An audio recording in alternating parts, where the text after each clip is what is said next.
Pessoal, eu queria deixar claro aqui também em relação a avaliação da criança com dor de crescimento, né? Eu tô aqui esclarecendo sobre as dores e eu tô aqui falando da benignidade dessas dores, né? O quanto essas dores, elas não vão causar nenhum mal à criança em relação ao desenvolvimento dela, né? Não vai atrasar, não vai acelerar, isso não vai causar nenhum problema para a criança em termos de desenvolvimento ao longo da vida. Mas ainda assim, essas dores, mesmo com esse tanto de informação que eu tô passando aqui em relação a como diagnosticá-las e a benignidade delas, a gente tem que estar ciente que essas dores merecem sim uma avaliação. Por quê? Um olhar experiente sobre uma dor da criança, mesmo que os pais veem a criança todo dia e tenham um olhar clínico até mesmo melhor que o nosso às vezes, eles podem estar diante de doenças e podem estar passando desapercebido doenças que a criança tem, que dentro do consultório, essas características poderiam saltar aos olhos e a gente fazer diagnóstico de doenças que necessitam de tratamento rápido, prévio. Por exemplo, né?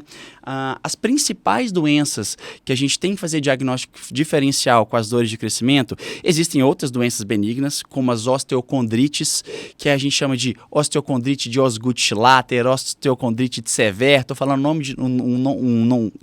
um monte de nome feio aqui, mas essas osteocondrites são dores diferentes das dores de crescimento, que causam também dores parecidas em termos de tempo, horário em que as crianças sentem dores, e tem que sim ser feito um diagnóstico diferencial entre elas. E existem doenças muito mais graves. Uma delas é a infecção das articulações, que a gente chama de pioartrite, né? Ou então artrite infecciosa, principalmente na região do joelho, que pode fazer alguma confusão aí com as dores de crescimento e com o aspecto das dores de crescimento mais comuns. Outra delas é a infecção óssea, que a gente chama de osteomielite, e essa sim é a minha grande preocupação, a osteomielite, porque existe um tipo de osteomielite, a gente chama ela de osteomielite subaguda, que ela vai promover dores nos membros e pode não promover absolutamente nenhum aspecto clínico, nenhum aspecto visível, nenhum sinal na criança que promova essas dores. E aí a gente tem que buscar a nuance principal do diagnóstico da osteomielite subaguda para diferenciá-la da dor de crescimento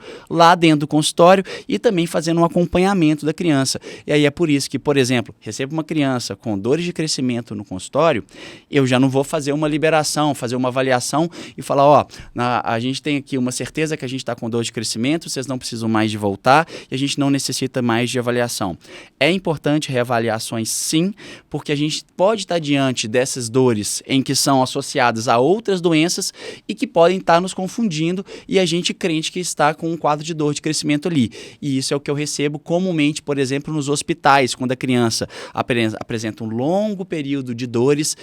simples, dores que não incomodam a criança, dores que não estão associadas à febre, mas que devido a esse longo período a gente acaba fazendo outros diagnósticos,